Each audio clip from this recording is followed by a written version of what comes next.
Hey, this is Heidi Dawson. If you love all things health and wellness and style of any kind, hang out here with me each week. I'm obsessed with never-ending improvement, and it's all in an effort to help each one of us live a wildly successful lifestyle.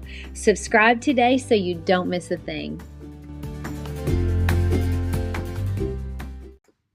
Hi, guys. Welcome to the 29th episode of the Wildly Successful Lifestyle Podcast. So I realized something this last week. I realized that we don't give ourselves enough credit. Do you realize the amount of change we've all experienced in the last few months? And we're still here. We're still going about our day-to-day life the best way we can. In my last episode, I talked about humans being drawn to comfort.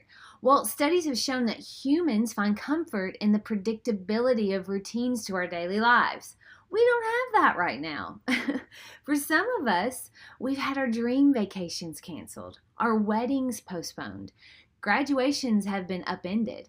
Work scenarios have completely changed for roughly, I think probably 90% of us all over the world. That's not just in the US. So on top of the effects we're feeling from the pandemic, we still have a regular life we're living. We still have the regular problems that we had before the pandemic was even considered. I realized that we have been through a lot these past few months. I also realized how resilient we are, how adaptive we are, how beautiful the human spirit is. I had a sweet friend text and say her daughter was graduating kindergarten and they were putting together a last-minute drive-by parade to show her some love. She wanted to celebrate in a way that her daughter wouldn't forget. I love that so much. So you bet I piled my little 6-pound Yorkie in the car and we drove by and honked and waved and yelled congratulations.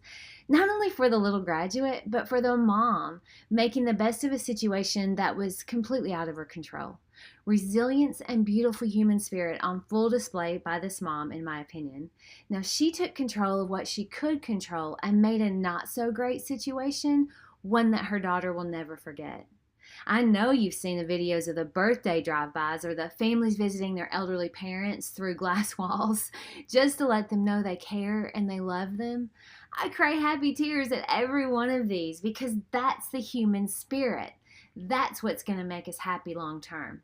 It's the ability to find happiness and joy even in times when it seems like we just can't take any more. It's the ability to be resilient in the face of adversity. Resilience is a natural human trait. Happiness is not. My husband sent me a quote this week. It was from Eckhart Tolle, and he said, "The primary cause of unhappiness is never the situation, but your thoughts about it." Wow, I think that is a beautiful statement. Our thoughts are everything. Our thoughts affect everything. Our thoughts can change everything. So how can we set ourselves up for having the kind of thoughts that empower us? Well, the first thing I think of to do is ask better questions in everything you do.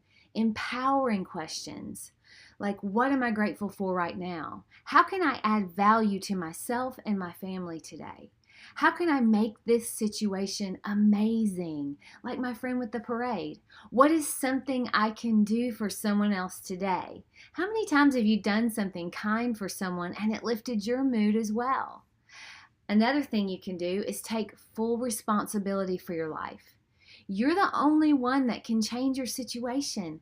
Blaming other people for your situation totally gives your power away. No matter how hard it seems, empower yourself by accepting responsibility for your life. We can also change our story. We all have a past. We can't change that. It's impossible. So how do you change your story? Well, you change the meaning of your story. You turn it into something that empowers you. For instance, because of my past, I have experiences that have made me wiser, stronger, and way better at handling stress. That's an empowering statement. Tony Robbins says the past does not equal our future unless we live there. So decide today to empower yourself by making your past work for you instead of against you. And finally, realize that hanging on to the idea that happiness is in the next place, the next job, or the next partner makes happiness elusive where you are right now. So I want you to know I've got your back this week. And I also want you to pat yourself on the back for the good you're doing for yourself, your family, and the value you're adding to the world. Before I leave you, though, remember, share this podcast with as many as you can, because the more people we have working on a great mindset, the more we're collectively sending good into the world. And that's a beautiful thing. I love you guys, and I'll talk to you in a few days. Don't forget to subscribe and share with your friends, because we're just going to keep going bigger and better places together, and I love that about us. Talk to you in a few days.